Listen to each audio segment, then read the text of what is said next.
You ever wake up thinking the biggest problem you'll have that day is running out of coffee, and by sunset you're at the center of a land war? 3 sheriff's cruisers, deep the county clerk rifling paperwork in your driveway, and your HOA board lined up in front of your property sign looking like they're about to watch their own funeral. Because let me tell you, that's exactly where I found myself. The sheriff's tapping his pen on this fancy stone sign that says, "Welcome to Cedar Ridge Estates," and I'm just standing there, mug in hand, thinking, well, this is one for the books. Lydia Bramwell, our illustrious HOA president, she's clutching her binder like it's a flotation device and the Titanic's going down. She says, "That sign, it's a $42,000 investment in community image. Is there a problem?" That's when the county clerk, this woman with a voice that carries all the way to the backyards, flips through a folder the size of an encyclopedia, nods at me and announces for the whole neighborhood to hear, "That sign, the road it sits on your clubhouse, your pool, your entire common area. Legally, they're all on Mr. Walker's private property. He's the lessor. You all are the tenants." And just like that, 50 pairs of eyes swing my way. I just give him a little wave, coffee in one hand, not a care in the world. Lydia jabs her finger at me like she's about to poke out my eye. "This is ridiculous. You can't just show up and say you own our subdivision." I look right at her and say, "My name's Noah Walker. 2 months ago, I inherited 1,000 acres of ranch land outside Ashford, Texas. Your entire HOA sits smack in the middle of it, and trust me, I've been patient." A deputy unfolds this giant plat map on his cruiser's hood. Thick red outline just swallowing up Cedar Ridge Estates whole. Somewhere behind us, a kid whispers, "Mom, are we on his farm?" His mom doesn't answer. She's too busy staring at Lydia, whose face looks like she just bit into a lemon. Her whole kingdom of mulch regulations, mailbox inspections, newsletter drama, turns out it's all built on dirt that legally isn't hers. And let me tell you, we hadn't even gotten to the eviction part yet. Let me back up a sec. 2 months earlier, I'm just a regular IT guy, more comfortable with code than cattle living in the city, keeping to myself. My Uncle Hank family's resident oddball rancher passes away and leaves me his land, 1,000 acres of scrub pasture creek, the whole rural Texas starter kit. I drive out expecting old barns, some headaches, maybe a few cows. What I didn't expect was a gated subdivision plopped right in the middle of the property. Cedar Ridge Estates, the sign says, an HOA community deed restricted luxury living. Past the gate cul-de-sacs, beige McMansions, an army of identical mailboxes. It screamed mandatory newsletter energy.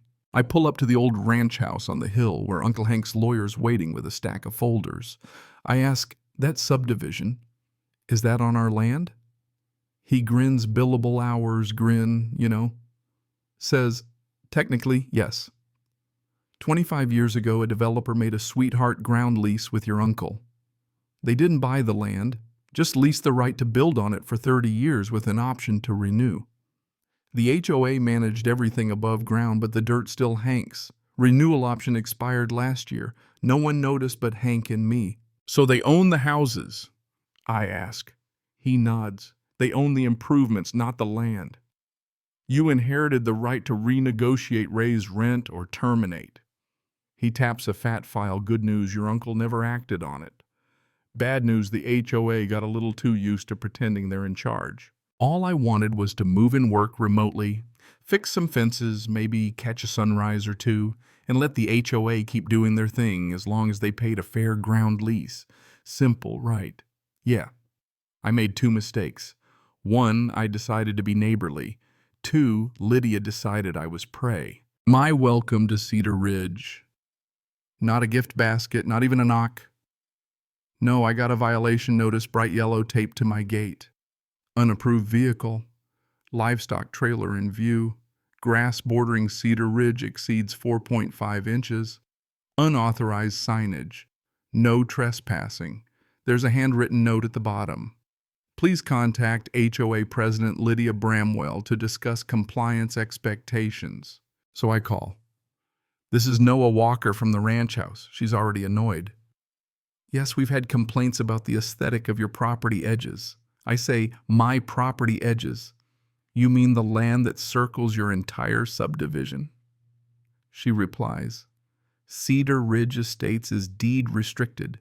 Everything visible from our roads must adhere to our standards. I tell her flat out, your standards don't apply to my ranch. The signs, fences, trailer, they stay. My land. And she says with a tone dripping with HOA condescension, that attitude isn't very community-minded, you know what I mean. That was the moment I realized who I was dealing with. Next few weeks, Lydia goes on a speed run of every HOA nightmare you've ever heard. Letters complaining my cattle are too close to the walking trail might emotionally distress the joggers. Voicemails telling me to mow my pasture weekly for visual harmony. Apparently, my morning tractor work violates community quiet hours. It's like she thought the whole ranch was her backyard. I tried to be nice. I really did. Lydia, I don't live in your HOA. You can't find me. I'm not under your rules. She snaps, you border us. You impact property values. That makes you our problem. Then, one day, I get HOA meeting minutes by accident, mind you, dropped in my mailbox. Lydia's called a meeting, referred to me as the negligent landowner, urged residents to file nuisance complaints. The pettiness would have been funny if I didn't know I had a signed, recorded, expired ground lease sitting in my safe. My lawyer finally says, Noah, she wants to treat you like a problem tenant. Time to remind her who the landlord really is. So we don't go nuclear right away. No bulldozers, no sheriffs, just certified mail. Every homeowner gets a fat envelope. Their name, their lot number, my name is lessor. Inside the original ground lease, a letter explaining it expired and a FAQ. No, you're not being evicted tomorrow. Yes, you own your house. No, you don't own the dirt. Yes, the HOA knew. We even attach emails proving the original board was aware. By that evening, the HOA Facebook group is a 5-alarm fire. Lydia's official statement is classic HOA spin, calls it a minor clerical issue, tells everyone, don't talk to Noah or his lawyer.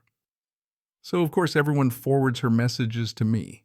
Some are furious, some confused, but suddenly everyone cares about the fine print Lydia never mentioned. And then here's the twist, Lydia calls the sheriff on me. I'm out checking fences when a deputy pulls up. We got a call about a suspicious man on the green belt. I point at my ranch sign. You mean this green belt? He sighs.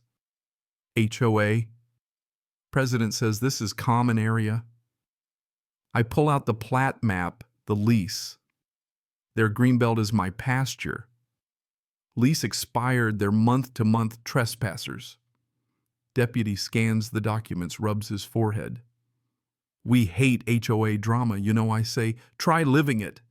He makes a call, then presses the HOA gate intercom. Lydia answers, still in queen mode. He tells her, ma'am, Mr. Walker is the legal landowner. Stop calling in trespass complaints. She sputters. We have rights. He says lease rights, which lapsed. He's checking his fences. You've told people aren't his. Click. The deputy turns to me, says, off the record, get the county involved before this lady decides she's queen of the county road too. So we do. File with the county clerk, planning commission, notify the HOA stop harassing, or we start eviction. Lydia fires off a mass email accusing me of trying to steal our neighborhood. That email ends up taped into an evidence packet. Karma's got a sense of humor. The next act, emergency HOA meeting. Couldn't even hold it in their own clubhouse. Half the residents want me there. Lydia refuses, so we meet at town hall. I'm sitting in the back. A guy in an Astros cap whispers, you the land guy. Apparently. Lydia gavels in, says, we're under attack. A distant relative is trying to extort us. My lawyer stands up. Cool as a librarian, lays out the facts. Your board never raised ground rent. Lease expired. He's offering new options. Renew, buy your dirt, or dissolve the HOA and get discounted permanent easements. But stop treating him like a tenant. And the room erupts. Folks start whispering, can he really do that? My lawyer says, legally, yes. But he's not forcing anyone out. Someone asks, if we vote to disband, we get cheap easements. No more mailbox drama. My lawyer nods. Lydia says, Without the HOA, it'll be chaos. Christmas inflatables everywhere. Someone in the back shouts, "Like America." The room cracks. Years of pent-up HOA fines, citations, complaints come spilling out. One woman holds up a folder: "I paid over $4,000 in fines because my husband forgets the trash can."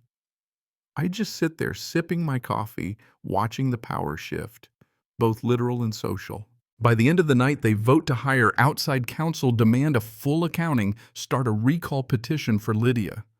The next morning, Lydia's furious emails the whole neighborhood accusing people of betraying community values. 3 people reply with popcorn gifts. The spell is broken. But the real climax, it's not drama, it's paperwork. County holds a hearing. Can the HOA keep their gate on my road with an expired lease? I show up in jeans, Lydia in pearls. County attorney says all your common areas, including the gate, are on Mr. Walker's land. The chairwoman says, "Mr. Walker, your proposal." I say I'll grant permanent easements and cheap leases so long as Cedar Ridge stops trying to regulate land they don't own. And the leadership harassing me needs to go. Then the surprise twist. 3 residents show up with binders, photos of Lydia peeking over fences, letters threatening folks over birthday parties, email chains showing she hid the ground lease on purpose.